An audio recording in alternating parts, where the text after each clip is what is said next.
कि 13वां क्वेश्चन है इसमें कि if an abelian group of order 6, एक ग्रुप है आबेलियन ग्रुप है, आबेलियन मीन्स कम्यूटेटिव प्रॉपर्टी उसमें अप्लाई हो रही है, ए बी और बी ए इक्वल होंगे, ऑर्डर उस ग्रुप का 6 है, इसका मतलब उसके अंदर 6 एलिमेंट्स हैं, एंड एक उसमें दिया हुआ contents an element of order 3, उसके अंदर 3 ऑर्डर का एक एलिमेंट विद्यमान है। 3 कोटि का एलिमेंट विद्यमान होने का मतलब है कि एक एलिमेंट ऐसा है जिसकी पावर 3 करने पर वो हमारे पास ई के इक्वल आएगा, आइडेंटिटी के इक्वल आएगा, ये हमें गिवन है। देन जी एन कोटि का एक चक्रीय ग्रुप है, सिद्ध करना है कि जी जो है वो एक विद्यमान हो तो सिद्ध कीजिए कि वह चक्रीय ग्रुप है, हमें उसको साइक्लिक ग्रुप प्रूफ करना है। यानी एक जी हमें दिया हुआ है, इस ऑर्डर ऑफ जी हमें 6 दिया हुआ है, एक एलिमेंट ऐसा है जिसकी हमारे पास ऑर्डर जो है वो 3 दिया हुआ है। अगर ऑर्डर ऑफ जी 6 के इक्वल है, इसका मतलब एक एलिमेंट ले लेते हैं जिसका ऑर्डर 6 होगा। अगर ये 6 होगा तो साइक्लिक ग्रुप प्रूफ करना है इसको। साइक्लिक ग्रुप प्रूफ करने के लिए ए स्क्वायर की अगर क्यूब करते हैं तो ही वो 6 बन सकता है, और ए स्क्वायर की क्यूब करने पर अगर वो 6 बनेगा, ए की पावर 6 बनेगा, तो वो A square order of A equals to 6 का मतलब है ए की पावर 6 ई की इक्वल है। तो ए स्क्वायर की होल क्यूब करने पर ये बन जाएगा ए की पावर 6 और ए की पावर 6 ई के इक्वल हो जाएगा, order of A square equals to 3, यानी ए स्क्वायर उसमें एलिमेंट होगा। अब हमारे पास आता है हम जी में एलिमेंट कौन कौन से लेके चलें। पहला एलिमेंट तो हो जाएगा ए की power 6 that is E, identity. दूसरा एलिमेंट ए लेना है उसमें, और एक एलिमेंट ए स्क्वायर है वो हमें कंफर्म है कि इसमें विद्यमान है, तभी उसका ऑर्डर 3 हो सकता है। 3 एलिमेंट हमने ले लिए, चौथा, पांचवा और छठा element b c and d consider करेंगे। हमें इसको साइक्लिक प्रूफ करना है। साइक्लिक प्रूफ करने के लिए हमें यह प्रूफ करना पड़ेगा कि बी की वैल्यू ए की कोई भी पावर है, सी की वैल्यू बी की कोई ए की कोई भी पावर अनदर पावर होगी, और डी भी है वो कोई अनदर पावर से रिप्रेजेंट होता है। इनको ए की पावर में अगर शो कर देते हैं तो all the elements can be shown the integral power of a, hence G is a cyclic group. यानी ए के किसी न किसी पूर्णांकीय घात के रूप में व्यक्त कर सकते हैं, अतः जी जो है वो एक साइक्लिक ग्रुप होगा। ये हमारे पास प्रूफ हो जाएगा। इसको प्रूफ करने के लिए देखिए, हमें पता है कि जो ए की पावर अगर हम 3 लेके चलें तो इसका स्क्वायर क्या आएगा, ए की पावर 6 बनाएगा, और ए की पावर 6 किसके इक्वल होगा, ई के इक्वल होगा। इसका मतलब ए क्यूब जो है वो हमारे पास किसका एलिमेंट बन रहा है, हम लेट कर लेते हैं ये किसके इक्वल है, बी की। कैसे कंसीडर करेंगे, ये थोड़ा सा और एक बार चेक कर लेना कि बी जो है वो जी का एलिमेंट है, और अगर बी जी का एलिमेंट है तो हमारे पास ए स्क्वायर जो था वो भी जी का एलिमेंट था, बी इंटू ए स्क्वायर भी जी का एलिमेंट आएगा। नहीं, इस मेथड से नहीं, ये अलग मेथड से होगा, सॉरी। यहाँ पे हम b को मान लेते हैं कि ए क्यूब के इक्वल है। अगर ए क्यूब के इक्वल है तो b बिलोंग करता है g से, तो ए क्यूब भी g से बिलोंग करेगा, और ए क्यूब अगर g से बिलोंग करता है तो b की वैल्यू ए क्यूब के इक्वल आ जाएगी। या फिर ये कर सकते हैं, a जो है वो g का एलिमेंट है, ए स्क्वायर भी जी का एलिमेंट है, तो ए इंटू ए स्क्वायर भी जी का एलिमेंट आएगा। यानी ए क्यूब जो है, क्योंकि ये ग्रुप है, अगर ग्रुप है तो ग्रुप में क्लोजर प्रॉपर्टी अप्लाई होती है, समवर्तता का नियम लागू होता है। अगर समवर्त है तो ए क्यूब जी का एलिमेंट होगा, जिसको हम बी सी या डी में से किसी एक के इक्वल लिया जा सकता है। सिमिलरली बी जो ए क्यूब हम कह रहे हैं वो जी का एलिमेंट है, और ए जो है वो जी का एलिमेंट है, तो इसका मतलब ए क्यूब इंटू ए जो होगा वो भी जी का एलिमेंट बनेगा। ए क्यूब इंटू ए करने पर ए की पावर 4 बिलोंग्स टू जी, ए की पावर 4 को अगर हम डी लेट कर लें तो डी इज इक्वल टू ए की पावर 4 बनेगा। इसके अंदर ए की पावर 4 इसकी पावर 3 करने पर ये आइडेंटिटी के इक्वल बन रहा है। ऑर्डर ऑफ ए पावर 4 है वो 3 के इक्वल है, जो लेस देन है ऑर्डर ऑफ जी से। हमने यही किया था कि प्रत्येक एलिमेंट का जो ऑर्डर है या तो उसके खुद के ऑर्डर से इक्वल या उससे स्मॉलर होना चाहिए, स्मॉलर कंसिडर हो रहा है। इसका मतलब ए की पावर 4 भी जी का एलिमेंट बना, डी भी जी के अंदर था, सी मान लेते हैं इसको, सी भी हमारे पास बिलोंग करता है। कुछ इसी प्रकार से सी जो हमने ए की पावर 4 जी के बिलोंग करता हुआ लिया है, ए भी हमारे पास जी का एलिमेंट है, तो ए की पावर 5 भी जी का एलिमेंट बनेगा। इसको हम डी कंसिडर करेंगे।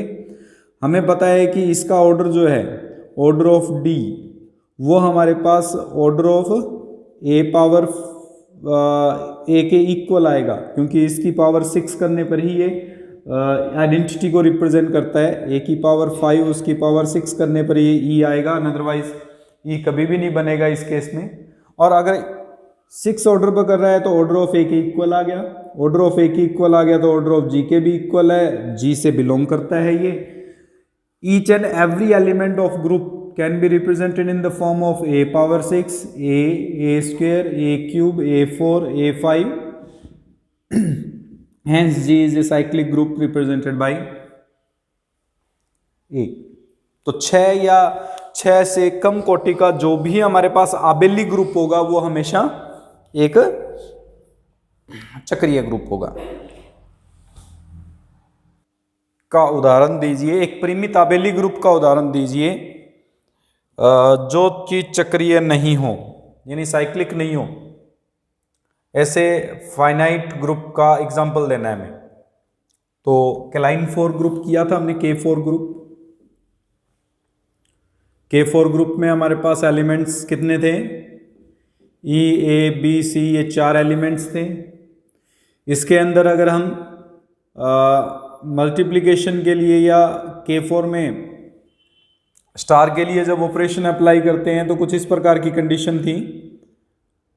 Star E, A, B, C, E, A, B, C, ये तो E, A, B, C ही आ रहा था।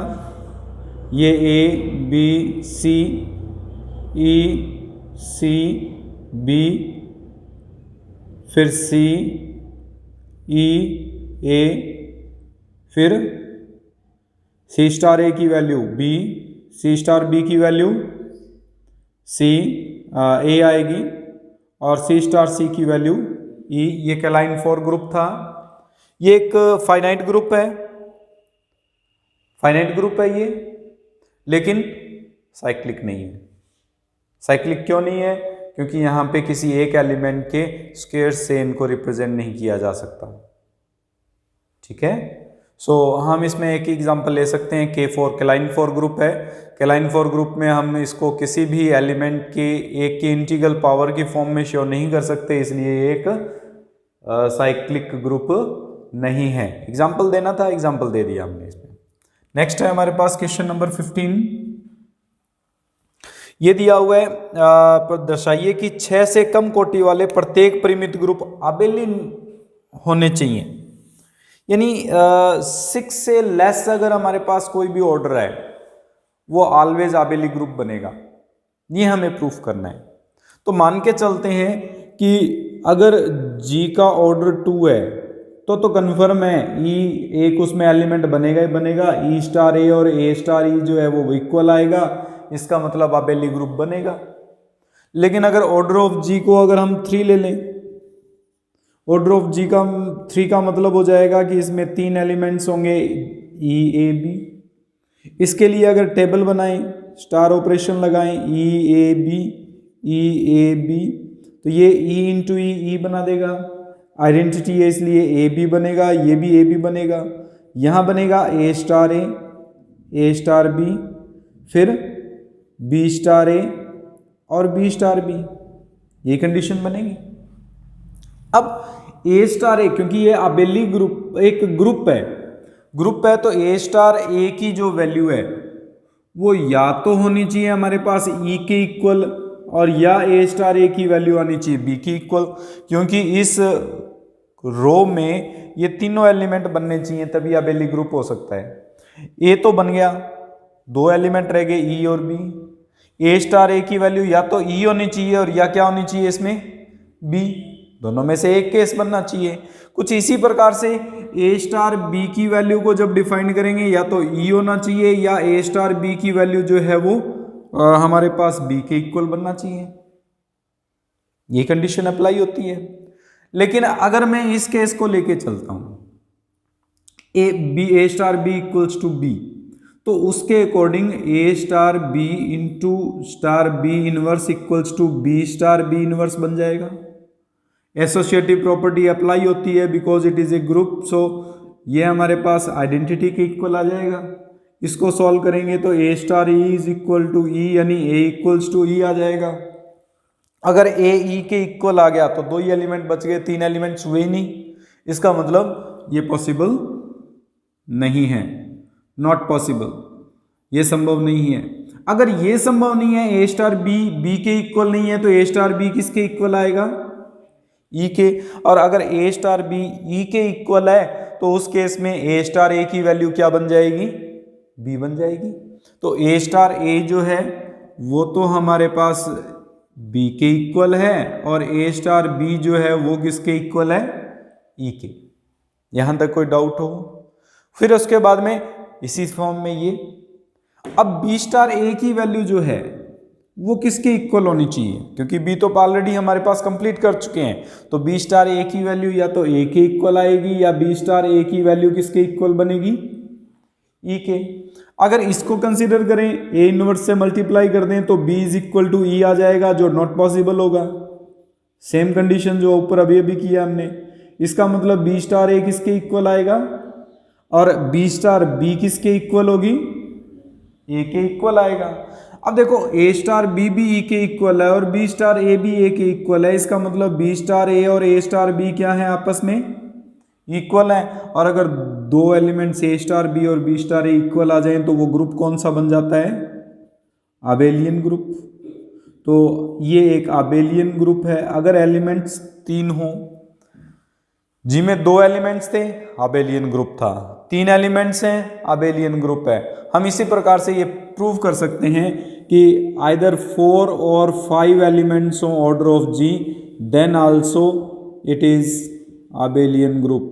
यानी अगर हमारे पास 4 या 5 एलिमेंट्स भी हों जी में तो वो हमेशा एक आबेलियन ग्रुप बनेगा। 6 से कम कोटि के जितने भी ग्रुप होते हैं वो हमेशा आबेलियन ग्रुप होते हैं। उसको प्रूफ करने के लिए यही कंडीशन थी हमारे पास। पहले 2 एलिमेंट लेके चलेंगे, फिर 3 एलिमेंट, 4 और 5 को इसी प्रकार से हम प्रूफ कर सकते हैं। आप ट्राई करना चाहो तो आप इसी के अकॉर्डिंग ट्राई करके देख लेना। क्वेश्चन नंबर 16 दिया हुआ है z प्लस। अब z होता है हमारे पास इंटीजर और इस z के अंदर जो एलिमेंट्स होते हैं वो हैं 0 plus minus 1 plus minus 2 plus minus 3। हमें ये प्रूफ करना है कि 1 इसका जनरेटर है। 1 जनरेटर प्रूफ करने के लिए हमें पता है कि एडिशन के लिए जो आइडेंटिटी होती है वो हमारे पास क्या होगी 0, क्योंकि एडिशन है। तत्समक अवयव क्या बनेगा इसमें 0 बनेगा। अब अगर 1 की पावर 0 करेंगे तो वो तो 0 आएगा, क्योंकि किसी की भी पावर 0, किसी भी एलिमेंट की पावर 0 हो तो वो आइडेंटिटी के इक्वल आती है। आइडेंटिटी इसमें क्या है 0 है, इसलिए ये किसके इक्वल आएगा 0 के। 1 का स्क्वायर करें तो क्या आएगा, 1 की पावर 1 करेंगे तो 1 आ जाएगा। 1 की पावर 2 करेंगे तो 1 प्लस 1 यानी 2। मैंने बताया था पावर का मतलब ये नहीं है कि उसकी जो मल्टीप्लिकेशन ही करना है, यहाँ पे जो ऑपरेशन दिया होगा वो अप्लाई करना है। ऑपरेशन यहाँ एडिशन दिया हुआ है इसलिए 1 प्लस 1 होगा, न कि 1 इंटू 1। 1 की क्यूब करेंगे तो 1 प्लस 1 प्लस 1। 1 की पावर 4 करें तो 1 प्लस 1 प्लस 1 प्लस 1। 1 की पावर माइनस 1 करें तो 1 का इनवर्स। -1 का मतलब क्या हुआ 1 का इनवर्स, और 1 का इनवर्स एडिटिव इनवर्स क्या होता है -2 करें तो -1 -1 -2। -3 करें तो -1 -1 -1 -3। -4 करें तो -1 -1 -1 -1 -4। इसका मतलब z के जो एलिमेंट्स हैं उनको हम 1 की पावर 0, 1 की पावर 1, 1 की पावर -1, 1 की पावर 2, 1 की पावर -2 एंड सो ऑन लिख सकते हैं। यानी z के जितने भी एलिमेंट्स हैं उनको 1 की इंटीग्रल पावर की फॉर्म में शो कर सकते हैं, और अगर 1 की इंटीग्रल पावर के फॉर्म में शो कर सकते हैं तो 1 is the generator off z, यानी इकाई जो है वो z प्लस के लिए एक जनक का काम करता है।